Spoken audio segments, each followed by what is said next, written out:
Okay, so we've got a request here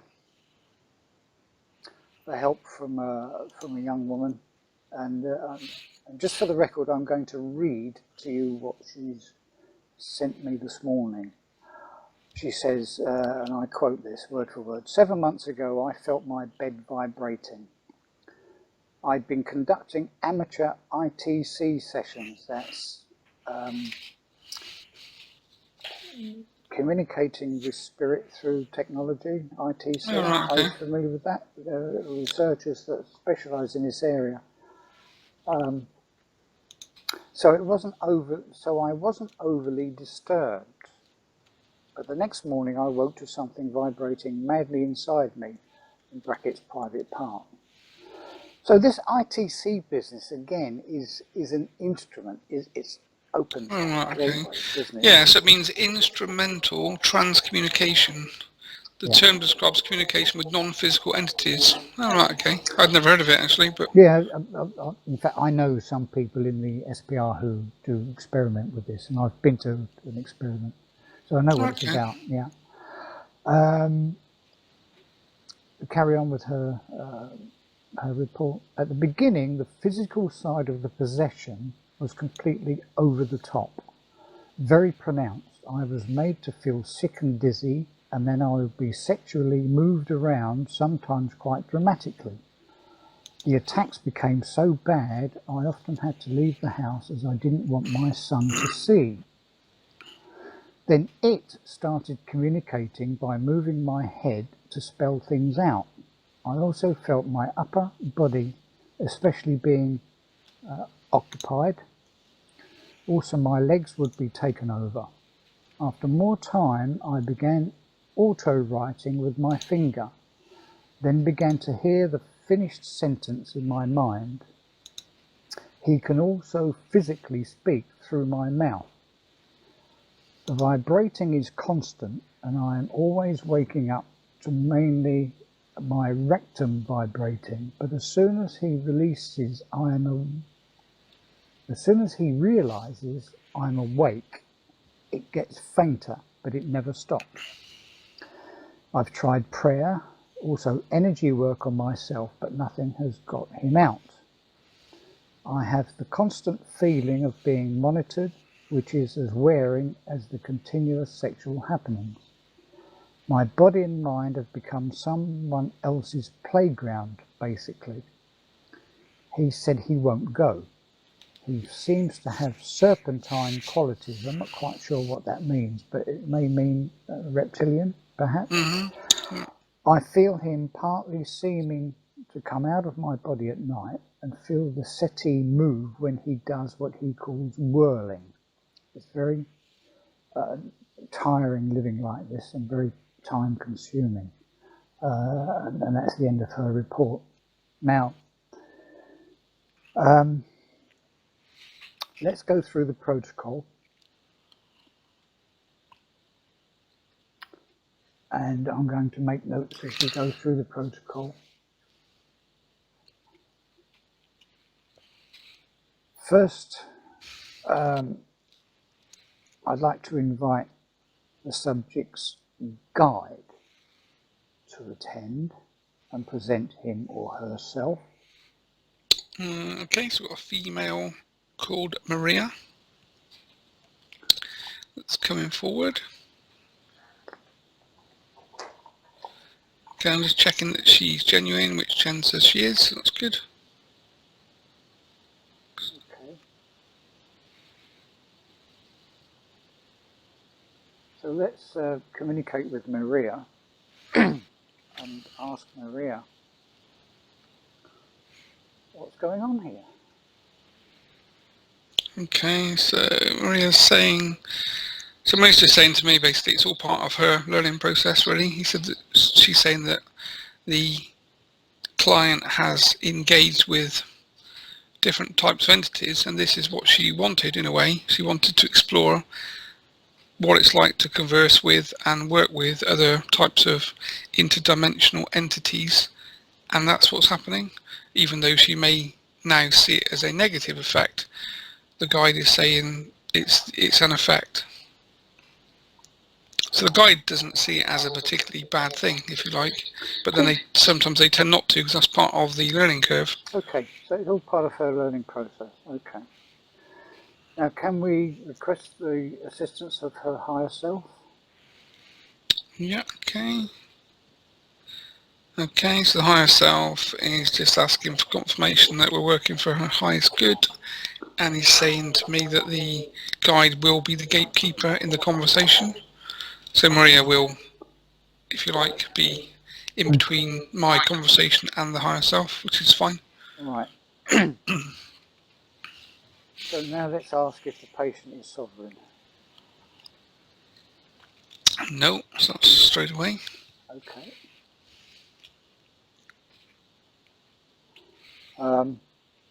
Can we ask the higher self for an assessment of the percentage integrity of the etheric body? Okay, so the integrity is 83%. So that's quite high, actually, for the sorts of people we normally work with. Yeah, okay. And what's caused the damage to the integrity of the etheric body? Okay, so it's saying that, well, the negative attachment is the biggest part of that problem. Is there anything else that's caused damage? I'm going to go through a little list here. Emotional trauma, recreational substances, drugs, alcohol, prescribed medicine. Any of those? Okay, so now I'm getting no to all of those. So no, although there may be, obviously, people have played with drugs or played with alcohol, there's no detrimental damage. Okay. So now let's ask for the highest self for an estimate of the connection between her own soul essence and connecting with the higher self. Okay, so it's coming back at 87%. So that's reasonably high, isn't it? It's very high, actually. Yeah, we could. Now, before we go on to deal with these possessing entities, let's ask: are there any missing soul parts, lost, stolen, held by fragmented soul parts, dissociated parts, thought forms? Yeah, so there are, yes. There are. Okay. So we'll deal with those as we progress. Anything specific from that list?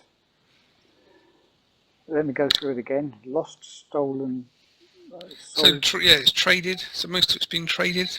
So this entity has been trading her energetic field, if you like, or her energy on like an interdimensional level. Okay. So the guide's saying this is why she's suffering now with extreme fatigue. Okay. Are there any dissociated parts? No. Any self-created thought forms? No. Any previous life thought forms? Well, there are, but they're not apparent to this conversation. Okay. So, where is the origin of this person's vulnerability? So sexual center, so sacral chakra, basically. Why is that so vulnerable? Okay, so the guide is saying to me it's vulnerable because it's the part of her that obviously contains the most emotional change of state. So by activating the sexual chakra and the sexual energy is what these entities are actually looking to do, because it's what they get the most from themselves. Right, yeah. And obviously, it works quite well. I asked the question because of the sexual activity, and because in most of the cases we deal with, the attachment comes through the upper part of the body or through the head and the back of the neck. But here we've got a different point of access. Yeah, so I was just asking Chen whether he can provide more info, and he's saying that this is classic of this type of entity. So he's saying that the other entities, or some of the other entities that we've been dealing with, connect into, like I say, the back of the head and those points, because they're interested in the level of negativity, whereas this type of entity is more interested in the actual sexual energy that it can generate. So, so Chen's saying it's a different food choice, basically, for that entity. There's an academic term for these types of entities, isn't there? Succubus and incubus. Would that be correct? Am I on the right track here? I've never heard of it, but Chen's agreeing, basically. Okay, so these succubus and incubus are not figments of the imagination or supernatural nonsense. They do exist. Yeah, Chen's saying, he's talking to you, so he's just saying they're real, basically. Yeah. I thought they were. Okay. So what are they? So it's a succubus and incubus. It's a male or female spirit that is sexual. Oh, right, okay. Yeah, I can't remember which is which, succubus or incubus, the male or the female, but those are the terms used in academia. Right, okay. In the study of demonology, actually. So Chen's saying this particular instance is a succubus, whatever. Okay. I'll look it up, actually. Okay, yeah, you can look it up. I like learning new things as well. Yeah. How do you spell it, Terry? S-U-C... S-U-C-U-B-U-S. Oh, okay. You're a mine of information, aren't you? Well, I've studied these things at university, my friend. That's what I yeah, so that's interesting. So succubus is a female demon believed to have sexual intercourse with sleeping with men.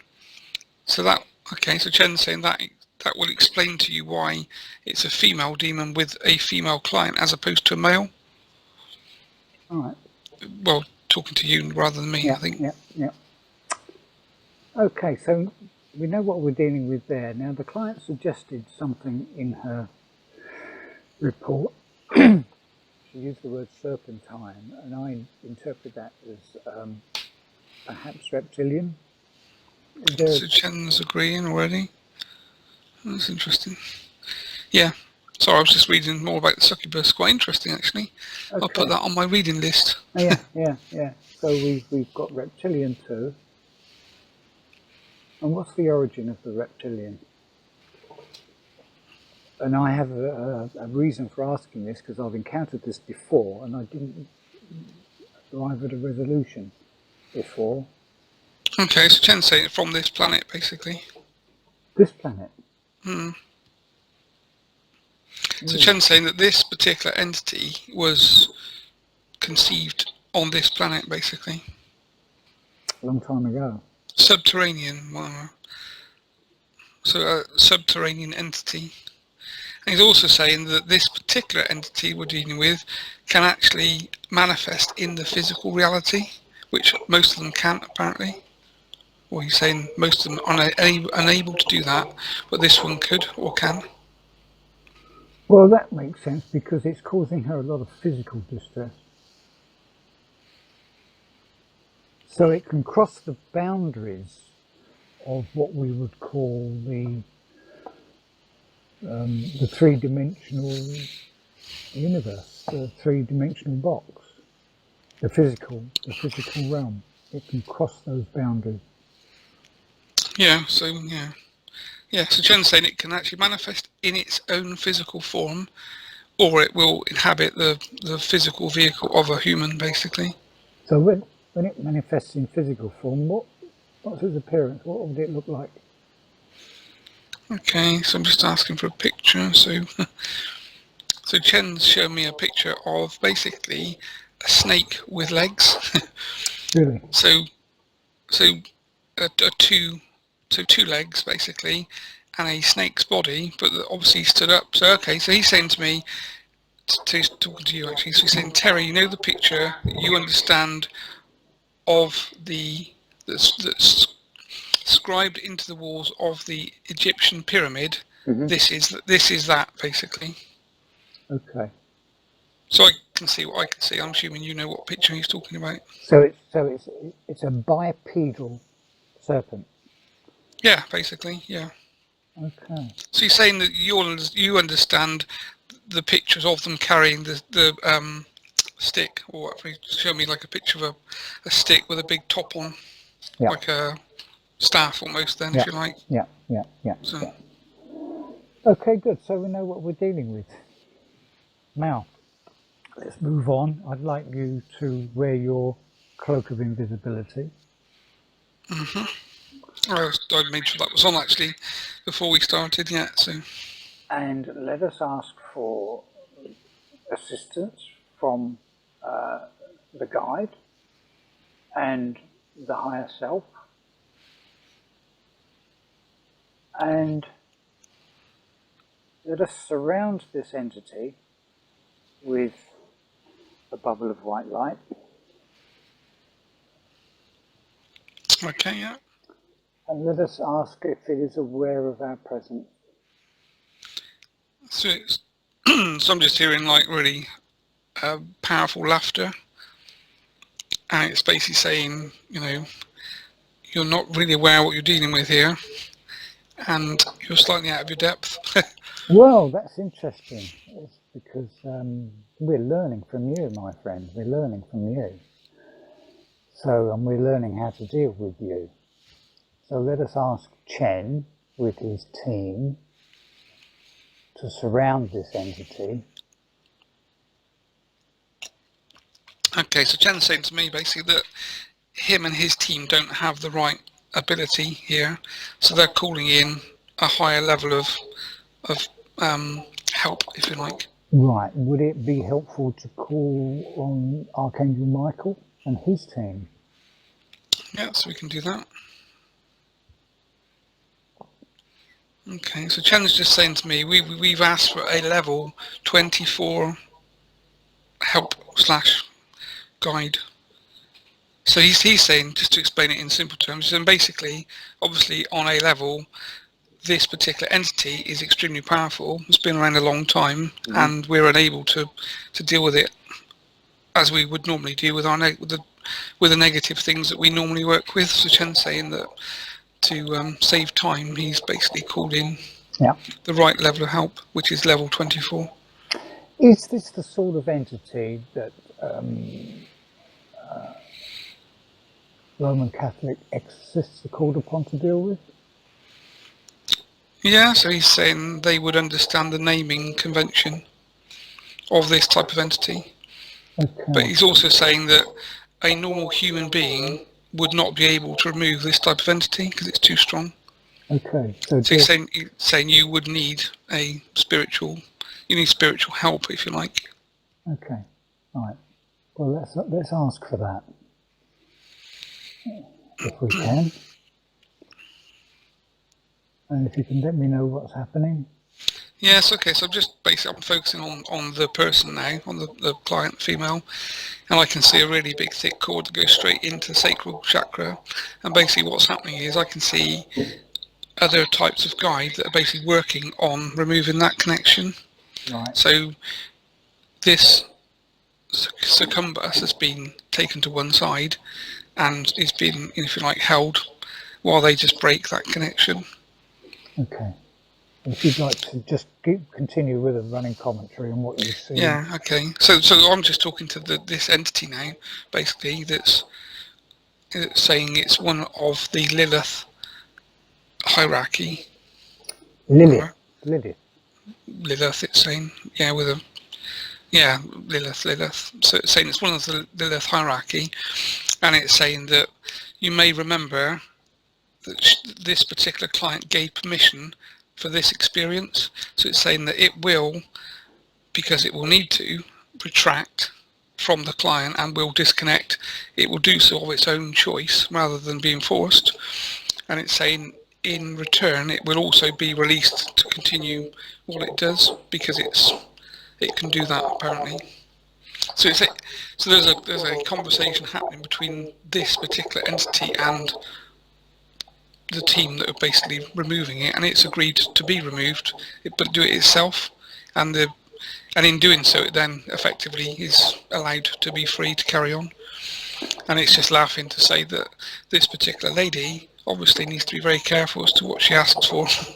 So it is that same conversation that we have quite often. That yes, it's all part of the learning process. We can't we can't deny the existence of these entities. We can't destroy them or wish them into non-existence, because they exist. And all life forms in the universe have a right to exist. But we need to be able to understand and protect ourselves from discomfort, don't we? Yeah, of course, yeah. And it's just saying to me now that, you know, it's quite enjoyed the experience of the sexual feedback that it's had from this particular person. So it's actually kind of almost like taunting her, really, to say that she's enjoyed it as well, just that she may not say that, if you like.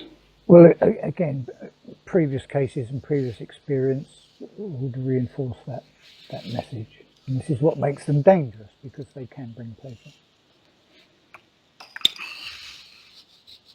Well, it's all very Okay, so interesting. Jen's saying that, so it's disconnected itself basically now. Okay. So now I can see that's been broken. Good. And it's just presented itself, so it just showed me a picture of itself. So, like really close up. So it's like looking at a snake's head, and the colours I'm seeing are like a dark grey, if you like, with kind of opal eyes that are just totally black. There's no white or no colour at all. And it showed me like a kind of a serpentine mouth, so, you know, like a snake's tongue, if you like, with a forked end. Right. And then it showed me a picture of a really, really attractive, like blonde-haired woman with bright blue eyes, you know, like a sort of Californian striking image, and saying, these are both me, or that I can be both of these. Right, the Barbie doll. But yeah, basically, yeah, the American, you know, epitome of Hollywood, if you like. Yeah, yeah. So that's the danger of sexual attraction, isn't it? Yeah, so she's saying to me, you better also watch out for me. That's really funny. Okay. So I just said to her, I don't like blondes as it happens, so, you know, I'll be fine. Well, useful learning experience, and we must thank the entity. Yeah, it's very conversational with me. It's not, there's no threat or anything at all, really, so... So sometimes it does pay to enter into dialogue with entities we discover, rather than just dismissing them. Yeah, this one's actually quite funny, really, considering. And it's obviously very confident about its own ability in itself, in that, you know, we're not of a threat, really, so... Okay. And it's obviously agreed to disconnect rather than be forced to, which is unusual as well, really. Yeah, well, we can be grateful for that. And the subject now, the client, needs to take this on board and understand that the dangers, and keep herself safe and protected from intrusion. Okay, so this entity just said to me, people that use the box need to be very careful about what they hear. I don't really understand what it means, but... I understand perfectly what it means. Yeah, I witnessed a recent demonstration in London of someone using the box. What is the box? It's an insulated box that is designed to block out all forms of electromagnetic signals, radio signals, and so on, so that the spirit can communicate and record on a device in the box, and it can then be known that it's a spirit communication and nothing to do with radio communication. So it's like a Faraday cage, basically. Yeah. So ask the entity, are we on the right track here? Is this the sort of box he's talking about?